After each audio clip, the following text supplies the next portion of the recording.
السلام علیکم۔ آج میں ایک ایسی کہانی آپ کے سامنے ریئل سٹوری لے کر آیا ہوں جس میں کہ قرآن کا ایک بہت بڑا معجزہ چھپا ہے۔ انڈیا کے اندر ایک آدمی جس کی چتا کو جب جلایا گیا تو اس کو آگ نے نہ پکڑا، پھر اس پر کئی من گھی ڈالا گیا تاکہ آگ لگے، لیکن آگ پھر بھی نہ لگی۔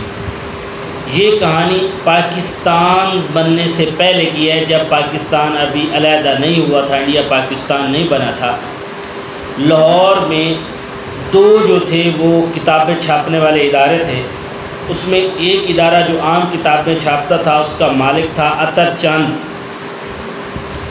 جو کہ کتابیں چھاپتا تھا اور وہ بھی بڑا مشہور تھا۔ دوسرا جو ادارہ جو چھپائی کا کام کرتا تھا وہ تھا ایک پنڈت تھا، پنڈت نول کشور کا۔ پنڈت نول کشور جو ہے یہ قرآن مجید جیسی عظیم کتاب کی چھپائی کرتا تھا۔ نہ صرف چھپائی کرتا بلکہ اس کی عزت و تکریم بھی بجا لاتا تھا۔ حالانکہ تھا تو ہندو، لیکن وہ جہاں پہ قرآن مجید چھاپا جاتا وہاں پر کسی کو بھی جوتے پہن کر نہ جانے دیتا۔ جب بھی کوئی اس میں داخل ہوتا تو عزت و تکریم کے ساتھ داخل ہوتا، اس کو کمر نہ ہونے دیتا۔ یہاں تک کہ وہ وہاں پر کوئی بھی اس کا ایک کاغذ کا کوئی ٹکڑا یا کوئی بچی کھچی جو کاغذ سائڈ پہ ہوتا ہے وہ ملتا تو اس کو بڑے اچھے انداز میں کلیکٹ کرواتا، اکٹھا کرواتا اور پھر ان کو ایک توڑے میں ڈال کر دور کہیں مٹی میں دفناتا تھا۔ تو یہ اس کی صورتحال تھی۔ پھر آخرکار یہ کام چلتا رہا، وہ قرآن کی خدمت کرتا رہا، پاکستان بن گیا اور کچھ لوگ جو ہندو تھے وہ پاکستان سے وہاں چلے گئے اور کچھ مسلمان جو ہیں وہ انڈیا سے پاکستان آ گئے، یعنی سرحد پار کر گئے۔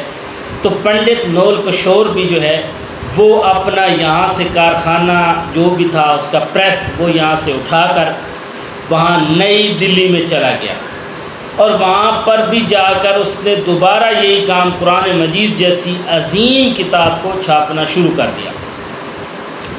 اب وہاں پہ بھی اس کا وہی ادب، وہی تقدس قرآن مجید کو تھا، بلکہ وہ سب کو اس کے بارے میں کہتا تھا کہ اس کتاب کا کیا کیا کرو، خیال کیا کرو، بڑے صاف ستھرے ماحول میں اس کی کیا کرتا، چھپوائی کرواتا تھا۔ آخرکار 65 سال کی عمر میں وہ اس دار فانی سے جا گزرا۔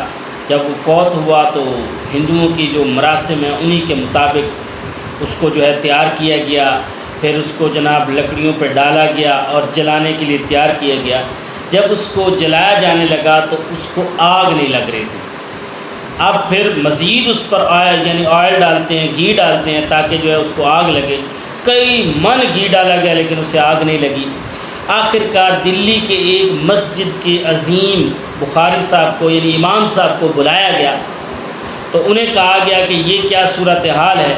انہوں نے کہا کہ آپ کئی من کیا ہزاروں لاکھوں من اس کے اوپر کوئی بھی آپ آئل ڈال لیں، کوئی بھی گھی ڈال لیں، اس کو آگ نہیں لگے گی۔ اس کی وجہ یہ ہے کہ اس نے قرآن مجید جیسی عظیم کتاب کی خدمت کی ہے اور دیانتداری کے ساتھ، عزت و تکریم کے ساتھ۔ اور یہ قرآن مجید کا معجزہ ہے، جب کوئی اس کی عزت کرتا ہے، اس کی عزت و تکریم کرتا ہے تو پھر وہ اس کو آگ نہیں لگنے دیتا، اس کو آگ کبھی بھی نہیں لگے گی۔ آپ کے لیے بہتر یہ ہے کہ اس کو کفن دفن دے کر اس کو دفنا دیا جائے، اور پھر یہی ہوا اور یہی کرنا پڑا۔ آخرکار پنڈت نول کشور کو دفنایا گیا۔ تو یہ تھی قرآن مجید کی عزت و تکریم کا مقام کہ چاہے کوئی مسلم ہو یا غیر مسلم ہو، جب وہ اس کی عزت بجا لاتا ہے، اس کا احترام بجا لاتا ہے، اس کے جو تقدس کو بجا لاتا ہے تو اللہ پاک اس سے کیا کرتا ہے، دنیا میں بھی جو ہے نا عظیم بنا دیتا ہے، اس کے قریب آگ بھی نہیں لگ سکتی۔ مسلمانوں، یہ ہمارے لیے ایک بہت بڑی بات ہے کہ ہم اس قرآن مجید کے ماننے والے ہیں، اس عظیم قرآن کے ماننے والے ہیں جس کے ماننے والا جو کہ کافر تھا، ہندو تھا، پھر بھی بچ نکلا۔ تو آج ہمارے جو قرآن ہیں وہ الماریوں میں سجے پڑے ہیں، ہم انہیں ہاتھ تک نہیں لگاتے۔